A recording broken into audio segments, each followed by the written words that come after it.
नमस्कार. आज महात्मा ज्योतिबा फुले यांची जयंती आहे. अखंड महाराष्ट्रभर, देशभर मोठ्या प्रमाणात जयंती साजरी होते आणि महात्मा ज्योतिबा फुले यांना प्रथमतः विनम्र अभिवादन करतो. आणि आमच्या आटपाडी तालुक्यासाठी खूप महत्त्वाचा आणि आमच्या पार्टीसाठी आनंदाचा क्षण आहे. माननीय आमच्या राज्याच्या उपमुख्यमंत्री सुनेत्रा वहिनी यांच्या मार्गदर्शनाखाली आम्ही राष्ट्रवादी काँग्रेस पार्टीचा पक्ष महाराष्ट्रभर चांगल्या पद्धतीने काम करतोय.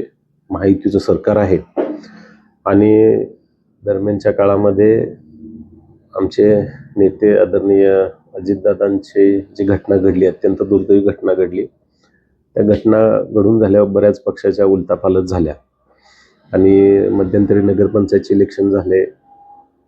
आटपाडी तालुक्यामध्ये जिल्हा परिषद निवडणुका झाल्या.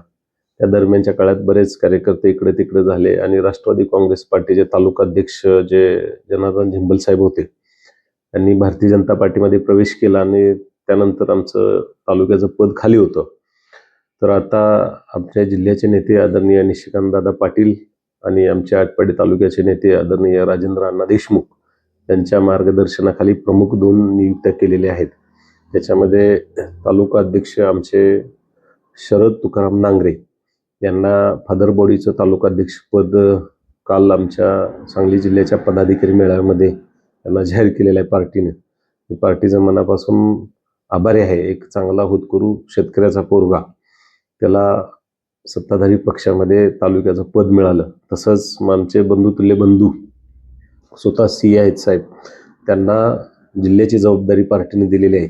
ओबीसी सेलचे जिल्हाध्यक्ष त्यांनी निवड केलेली आहे. त्यामुळे पार्टीचं अगदी मी मनापासून आटपाडी तालुक्याचा एक कार्यकर्ता म्हणून पार्टीचं मनापासून आभारी आहे. माननीय निशिकांतदादा आणि माननीय राजेंद्र देशमुख या दोघंही नेत्यांचा अगदी मनापासून मी आभारी आहे की एक 2 चांगले कार्यकर्ते या निमित्तानं आटपाडी तालुक्याला मिळालेले आहेत.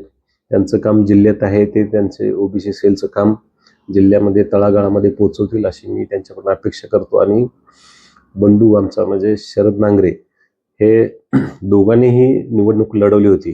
दोघंही एकमेकाच्या विरोधात निवडणूक लढवली. त्याच्यामध्ये त्यांच्या आईसाहेबांचा एकदम 10-15 मतामध्ये नगरपंचायतला पराभव झाला होता आणि यांना सुद्धा खूप चांगल्या पद्धतीचं मताधिक्य मिळालं होतं. या दोघांनी आता समीप घडवून येणाऱ्या पुढच्या काळामध्ये चांगल्या पद्धतीचे राष्ट्रवादी काँग्रेस पार्टीचं काम, विचार तळागाळात पोहोचवायचं हे ठरवलेलं आहे. दोघांनाही भविष्यात मी चांगल्या पद्धतीचं राष्ट्रवादीचं काम करावं एवढी अपेक्षा करतो आणि थांबतो. या अनुषंगाने एक प्रश्न असा विचारावा असा वाटतो की तालुक्यावर तर अनिल पाटील यांचा वर्चस्व होताच, परंतु या 2 जवळच्या निवडीमुळे जिल्ह्याच्या राजकारणात खास करून राष्ट्रवादी पक्षामध्ये अनिल पाटलांचा वर्चस्व राहणार का? निश्चितपणे असं काही तुम्ही प्रश्न गंभीर, असं काही नाही आहे. पार्टीची जबाबदारी देईल त्या पद्धतीने आम्ही काम करत असतो. पण पार्टीने एक आमच्या जीवाभावाच्या 2 माझ्या जवळच्या सहकाऱ्यांना न्याय दिला, त्यामुळे पार्टीचं मी मनापासून आभारी आहे. गेले काही दिवस आपण बघतोय की राजकीय तिढा सत्तेमध्ये एकत्रित असेल तर एक जो राजकीय तिढा अंतर्गत आहे, त्या तिढ्याचा काही परिणाम येणाऱ्या कालावधीत जाणवेल? नक्की नाही जाणवणार. आता बघा, आम्ही महायुती म्हणून काम करतोय. महाराष्ट्रामध्ये महायुती म्हणून आम्ही काम करतो. इथं स्थानिक स्वराज्य संस्था ज्या आता जिल्हा परिषद पंचायत समित्या झाल्यात, त्याच्यामध्ये शिवसेना आणि राष्ट्रवादीचा अलायन्स झालेला आहे. त्याच्यामध्ये माझ्या सुविध पत्नी नगरपंचायतला आरोग्य सभापती आहेत आणि आमचे बंधुतुल्य बंधू विनायकरावजी मासाळ शिवसेना आणि राष्ट्रवादी काँग्रेस पार्टीच्या युतीमधून निवडून आलेत. आम्ही अलायन्समध्ये चांगल्या पद्धतीचं काम करतोय. तालुक्यामध्ये आवळा एक गाव आहे, त्या गावचे सरपंच काही दिवसापूर्वी त्यांचं निधन झालं.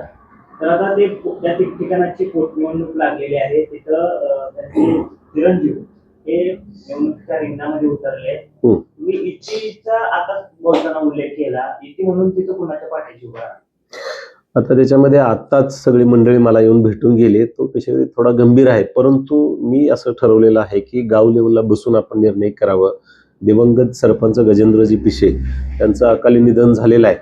त्यांच्याही चिरंजीव मला येऊन भेटून गेले. आता माऊलीही भेटून गेले. मी दोघांनाही हात जोडून विनंती केली की आपण गाव लेवलला बसून एकत्र गाव सगळं बसा आणि निर्णय करा आणि जो गावाला योग्य वाटेल तो निर्णय करा. आम्ही तुमच्या सोबत आहे. आमचा कुठल्याही प्रकारचा तिथं राजकीय हस्तक्षेप होणार नाही आणि मी करणारही नाही. आटपाडी तालुक्यात येणाऱ्या काही दिवसांमध्ये ग्रामपंचायतची निवडणूक लागणार आहे. त्या निवडणुकीच्या अनुषंगाने या दोन निवडी खूप महत्वाच्या ठरतील. बरोबर, नक्कीच. त्याच्यामध्ये तालुका अध्यक्ष आणि हे आमचे CS साहेब ह्या दोघांच्या निवडणूक अतिशय महत्वाच्या आहेत. त्याच्यामध्ये सांगतो तालुका अध्यक्ष आमच्या तालुक्याबरोबर प्रवास करतील, लोकांमध्ये जातील, राष्ट्रवादी काँग्रेस पार्टीचं काम तळागाळात पोहोचवतील, विचार शाहू फुले आंबेडकरांची विचारधारा गावागावामध्ये पोहोचेल, तरुणांमध्ये पोहोचवतील, असे चांगल्या पद्धतीचं काम करतील. त्यांच्याकडे जिल्ह्याची जबाबदारी आहे. त्यांनी जिल्हाभर प्रवास करायचा आहे, त्यांचं संघटन वाढवायचं आहे.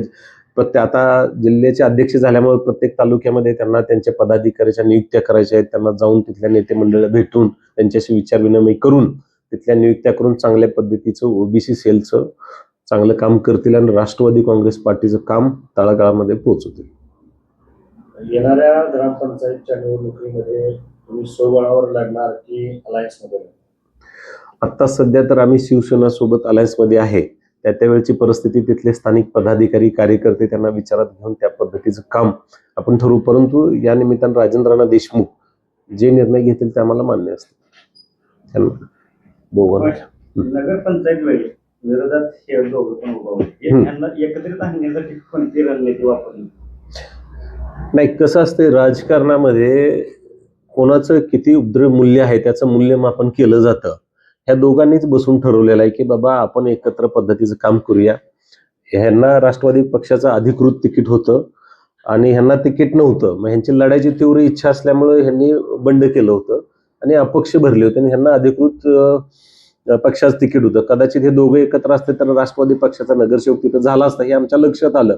त्यामुळे आम्ही हा सगळा एकोपा घडवून आणलाय ना. आता एकत्र बसून इथून पुढच्या काळात हे दोघंही एकत्र पार्टीचं चांगल्या पद्धतीचं काम करतील.